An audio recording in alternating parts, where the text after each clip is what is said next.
Hey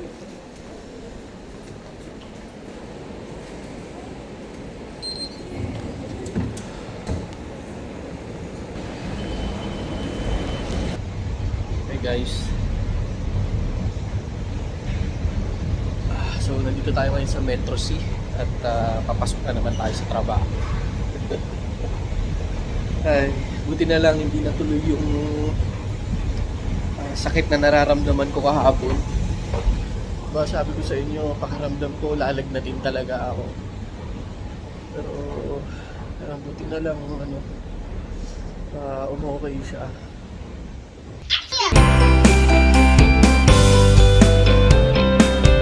So, linggo ngayon guys, may trabaho tayo.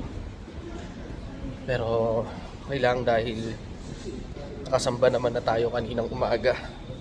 Mabilis lang naman din yung trabaho natin ngayon. Kailangan kong magmadali dahil kailangan ko makahabol sa pulong namin. Yan ang dito, no, stasyon, safe. Diba?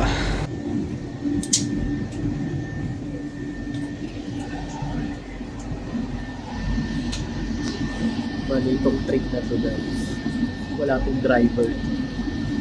Walang driver itong train na to. Okay, so diba, dito na tayo sa pinaka-dulo. Wala siyang driver. Ayan, so dito ang baba natin sa station na yan, Gardenia. Diyan tayo bababa sa station na yan.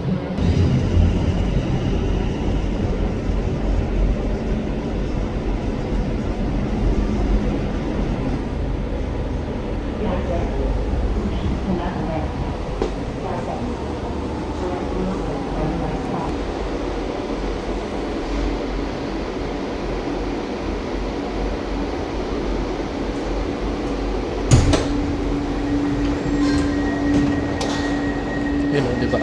Doble yung pinto niya. Yan ang kinaganda. Safe siya talaga sa mga Tsaka to, itong Metro C, mas konti ang pasahero. Shoot, tayo.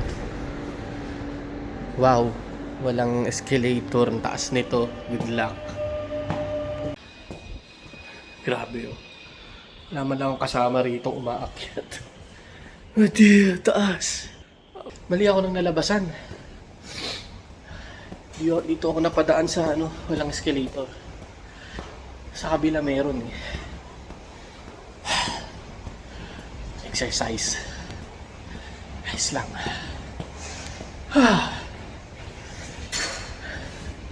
Yan, para makita nyo rin yung lugar namin dito sa Roma.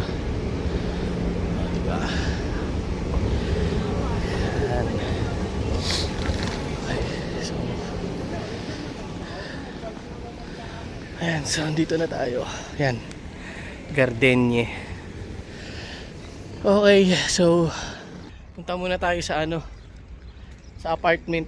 Doon na tayo ulit magkwentuhan. Anak ng tinapay. Alam nyo ba, nagkamali pa pala yung boss ko dito. Nakakabuisit. Imbis na tranquilo akong nasa bahay eh. Hindi niya alam pa pala, bukas pa pala mag-check out to. Nasayang lang yung punta ko. Ilang beses pa akong nagbabaser doon. Nakakahiya doon sa mga guests. Natutulog pa pala. Ito yung mga nakakainis minsan sa mga amo na hindi man lang nila ma-manage ng mabuti. Siyempre, alam niyo yun, di ba? Kumbaga tayo yung humaharap sa mga guest katulad niyan, di ba? Nagbaser, 3 beses ako nagbaser. Yung pala, natutulog pa pala yung mga guest. Hindi pa para sila mag-check out, bukas pa pala. Nakakabuisit eh.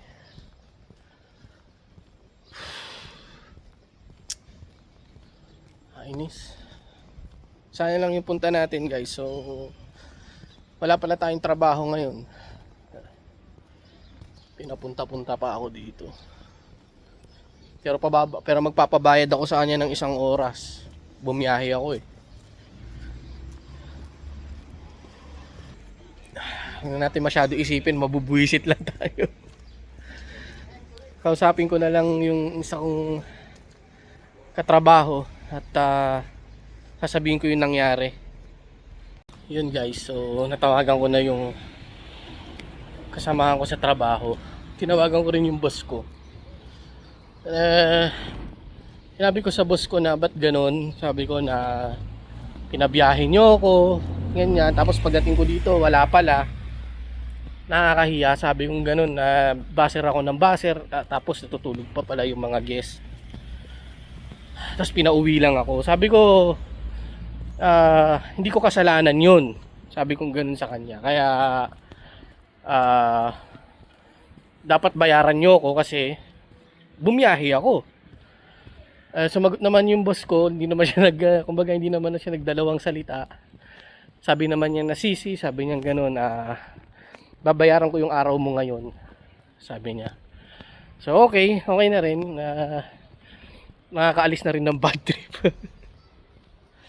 Goods din dahil bala ko talaga, di ba sabi ko nga tatapusin ko ng maaga para makahabol ako sa pulong. So since tapos na nga or wala tayong tatrabahuhin, sigurado nga abot ako. Baka umuwi muna ako sa bahay saglit. Yan. Mabilis lang naman yung biyahe kasi metro lang. Siguro 30 minutes nandun na tayo sa pag-aabangan natin ng bus. Yan, pauwi sa bahay. Talagang sira pala yung escalator. Talagang no choice kundi maghagdan pala. Ang taas. Okay, di ba? At least uwi na tayo. Nakaka-visit naman dito sa Metro C dahil nga hindi ganun karami ang pasahero. Ang tagal mag-abang ng tren. Abutin ka minsan ng 15 minutes sa pag-abang ng isang tren. Pero sana mabilis lang tayo makaabang para makauwi pa tayo, makapagbihis pa. Lapit na tayo sa bahay. Walang tao dito dahil lahat sila nasa kapilya na.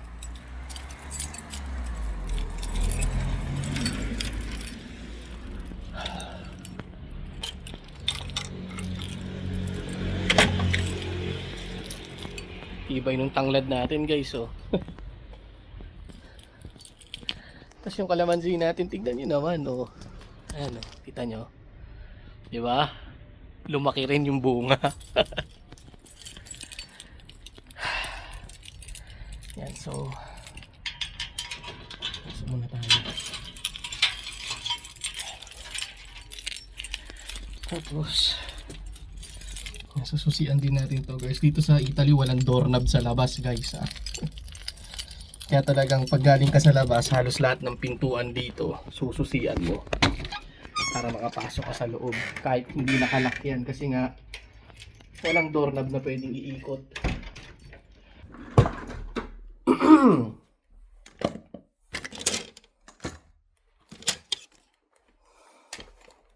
Kalat ng mesa ko, pati gamit ng mga bata nandito. Kakainit na rin na mag-umpisa tayo dun sa talagang work natin. Ayun guys, so habang pauwi ako kanina, tumawag ulit yung boss ko. Humingi rin ng sorry sa akin dun sa nangyari. At inulit niya lang sa akin na wag daw mag-alala kasi babayaran daw yung araw ko ngayon kahit na wala naman tayong trabaho. Kasi sa totoo lang nung unang tinawagan ko siya, medyo, alam niyo yun, medyo syempre galitan tayo, di ba?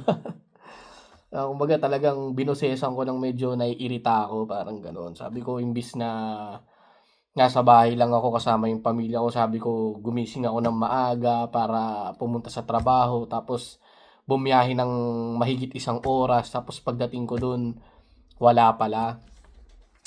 So, yun. Kaya talaga minsan,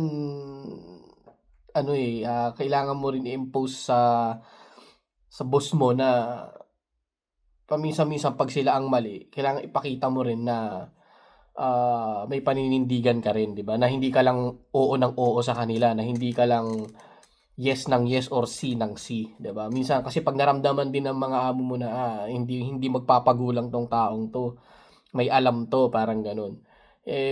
Mapapag-isip-isip 'yan na sa susunod magkamali ulit sila. Kasi sa totoo lang guys, kapagka tayo naman yung part naman natin 'no, yung mga trabahador nila ang nagkakamali, katakot-takot na sermon din ang aabutin mo sa mga 'yan. 'Di ba? Minsan nakakainis pa dahil hindi mo masyadong maintindihan lahat ng mga pinagsasabi nila.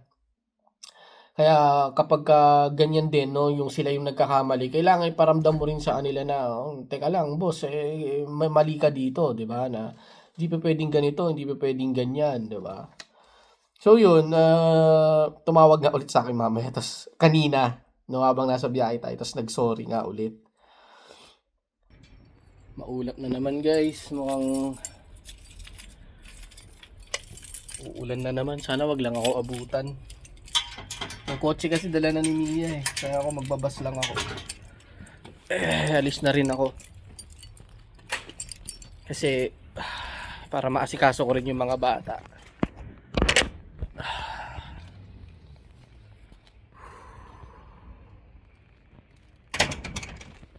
Uy, medyo nararamdaman ko na yung mga patak-patak Huwag muna please. Paratingin mo muna ako ng kapilya.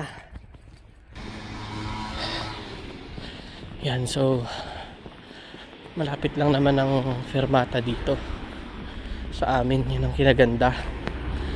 Malapit ang bus stop. So yan, punta lang tayo dito sa kanto tapos tatawid lang tayo. Ayun Ayun ang bus stop. Yan, dyan tayo. Okay, so hindi ito yung mga bus natin. Hindi rin ito.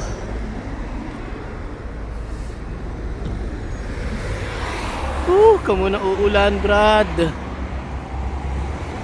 Di rin ito. So mga 3 minutes pa yata tayo. Grabe kapal na ng ulan. Ang inaabangan nating bus ay 993. So yun yung bus stop na malapit na sa Kapilya, pero lalakad pa tayo paakyat. Tagal-tagal ko na rin di nalalakad yun Okay, ito yung bus.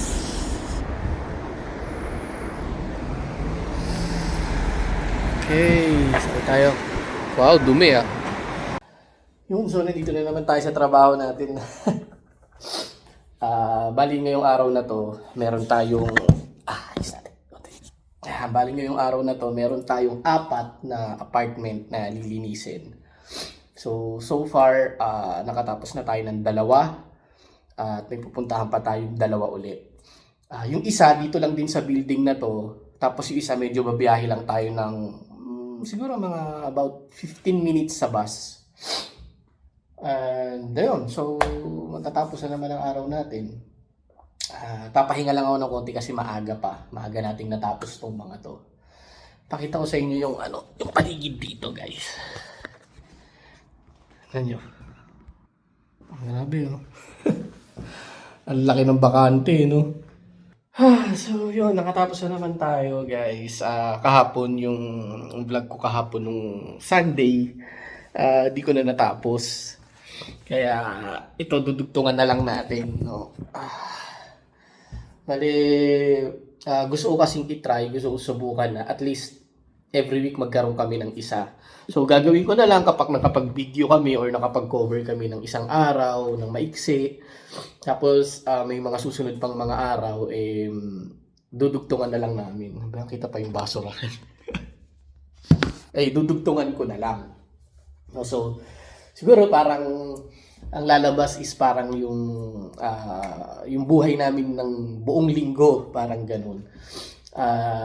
Pagsasamahin ko na lang sa isang upload. Kasi hindi naman minsan yung ordinaryong araw lang, or madalas yung mga ordinaryong araw lang. Hindi naman ako makabuo ng isang buong content sa isang araw lang. Kasi ayoko rin namang gumawa ng content ng wala lang, 'di ba?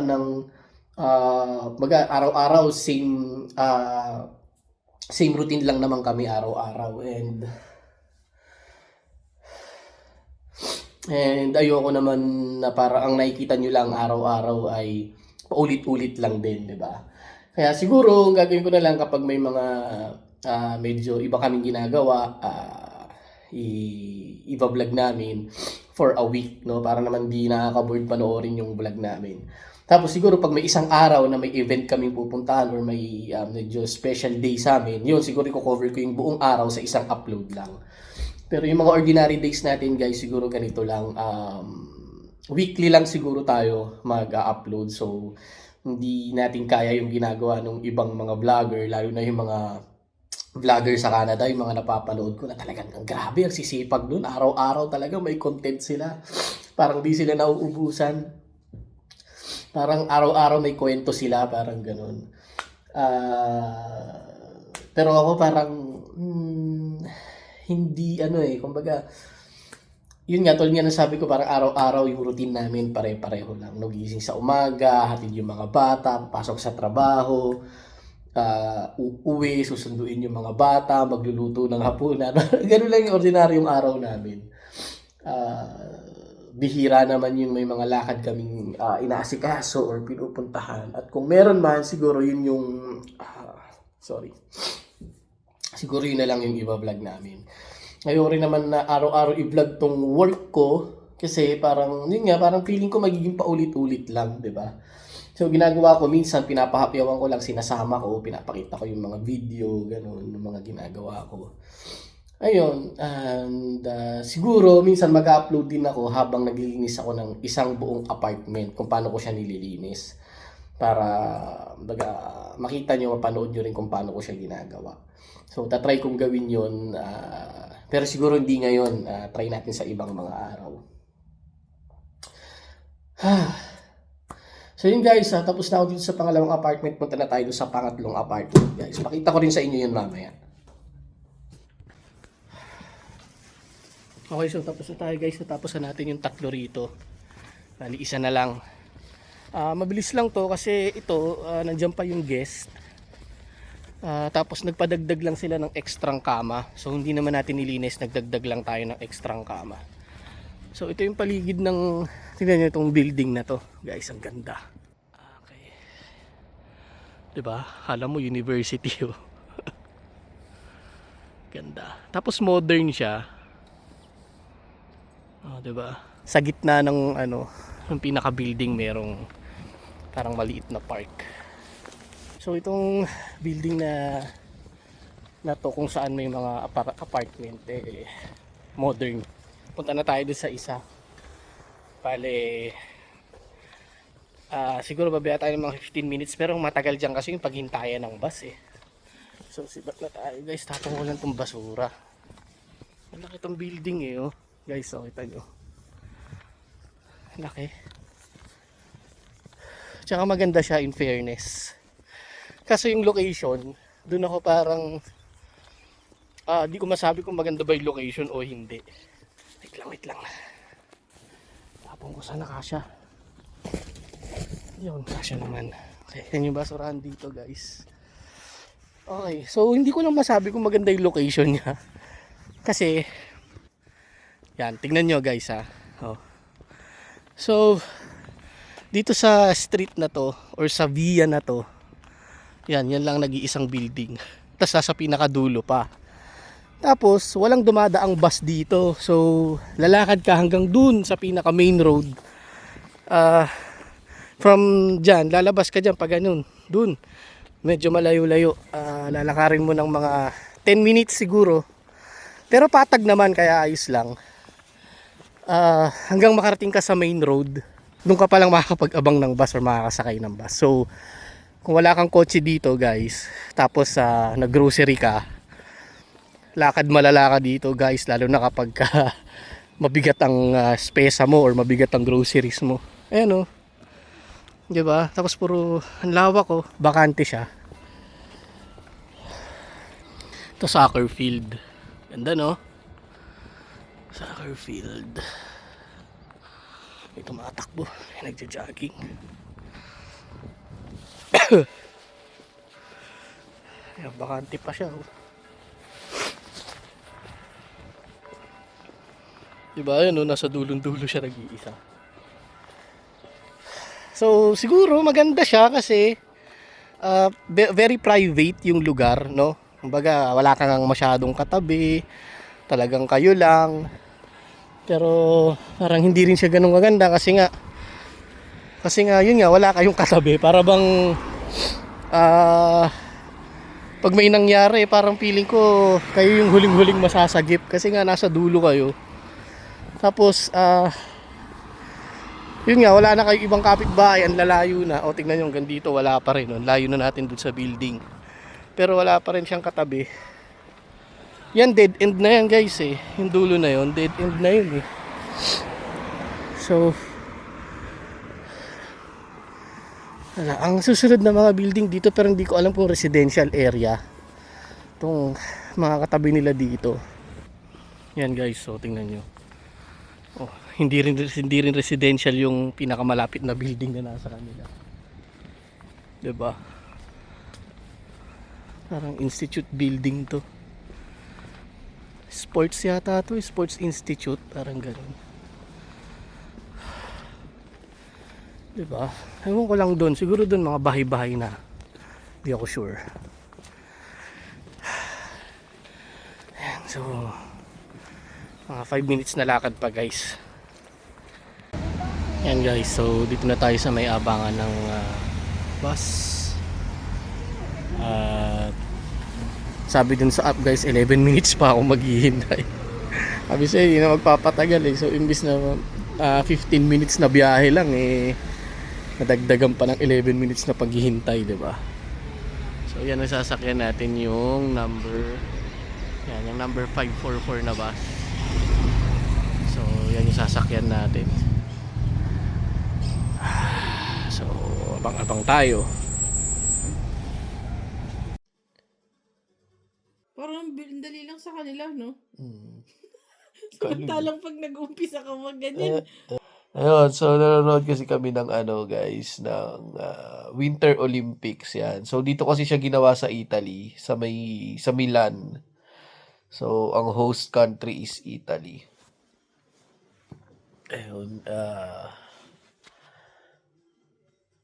kasi pinapanood, nakita nyo naman 'di ba sa video, pinapanood namin parang anong tawag dyan sa sports na yun eh? Rhythm dance skating. Rhythm dance skating.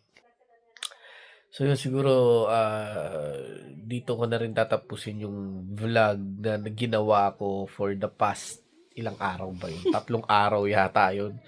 So pagsamasamahin na lang natin yun dito sa isang vlog. At tulad nga na sabi ko, kaya siguro susubukan namin na makapag-upload na isang video kahit every week. Tapos, kumbaga, pagsasama-samahin na lang namin yung mga videong magagawa namin. Pwede Tsaka yun eh. upload natin yung mga ng baby sila. Oo, meron pala. Ay, sabihin pa sa laway ko. Ito kasi, nung isang araw, nabuksan ko ulit yung external hard disk ko. Doon, meron doon mga lumang videos, mga lumang pictures, gano'n, and discover namin na meron pala kaming parang vlog na nagawa noon before COVID time pa, so 2019 yun. Kung titingnan nyo kasi guys, kahit doon sa luma naming channel, ang unang vlog talaga na mga in-upload namin ay yung mga COVID, nung panahon ng COVID, no? So, meron kami na-discover ni Mia na, meron pala tayong vlog na ginawa nung 2019.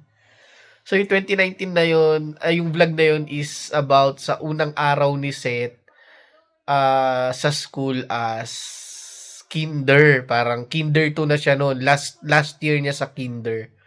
2019. Iba pa yung may naka-upload pa kasi kaming video sa luma naming account na na yung namili kami ng school supply sila. Pero yun kasi grade 1 na si Seth doon. So meron pa talaga pala kaming naunang nagawang video noong 2019 na never naming na-upload. I think i-upload ko rin yun. Wala lang, kumbaga parang di rin masayang, ma-share lang din. Na nung mga time na yun, baby pa si Skyla, si Seth ay kinder 2 or 6 years old, I think. Si Savannah ay 4 years old naman nung mga... hindi, 5 years old pa lang pala si Seth kasi dito pala ang grade 1 ay 6 years old. So, 5 years old pa lang si Seth, si Savannah 3, 3 years old. At si Skyla, wala pang 1 taon, baby pa si Skyla noon. So, yun, upload namin yun, guys. Abangan nyo. Nung nakita kasi namin ni Mia, parang bumalik yung mga namin doon na cute kami sa mga bata. Tapos parang ngayon namin na-realize na ang laki na pala nila, no, na yun, minsan ma-realize mo na gano'n na pala kabilis yung lumipas na panahon. Yun, ito. So, mapahaba. Bago na naman tuluyang mapahaba yung mga sinasabi ko, guys. Dito ko na tatapusin yung vlog na to. Good night sa inyo. Papahinga na rin kami. Siguro manonood lang kami ng konti pa na mga sports dito sa Winter Olympics. Ayan. Minessage lang kasi ako ni Dino. Kaya medyo... nga, no? Di kami nanonood. Di ka ba nanonood ka? O minsan-minsan? Hindi. Pero ako parang medyo updated ako sa mga kaganapan. Parang yung isang... tapusin mo na muna. Sige, tuloy mo. Sure. Yung isang yung nag-ski na nag-compete na US siya. Yun, parang nagka-aksidente siya during the competition, yung pababa siya ng... Hindi ka nakakanood pero parang updated ka sa mga kagana. Mga headlines about... Kasi abang nanonood kami ni Mia kanina sa Netflix, nag-message yung kaibigan ko, yung best friend ko si Dino. Nanonood ka ba ng Winter Olympics? Diyan ginanap sa inyo. Oo nga, no? So, napaisip ako na, no? Hindi ako nanonood. So, kaya, naisipan namin ni Miyang ito silipin ngayon. Yun. So, ayun. Maraming salamat ulit sa inyo. Sa mga nag-aabang ng mga videos namin, maraming salamat sa inyo. Sa mga nanonood, thank you very much. Kahit na, alam niyo yun, sobrang konti lang, papasalamat pa rin kami sa inyo, no? Kumbaga, at least may tumatangkilik sa mga videos namin. Yun, anyway, good night na ulit sa inyo, guys, at kita-kita ulit tayo sa mga susunod naming vlog. Bye!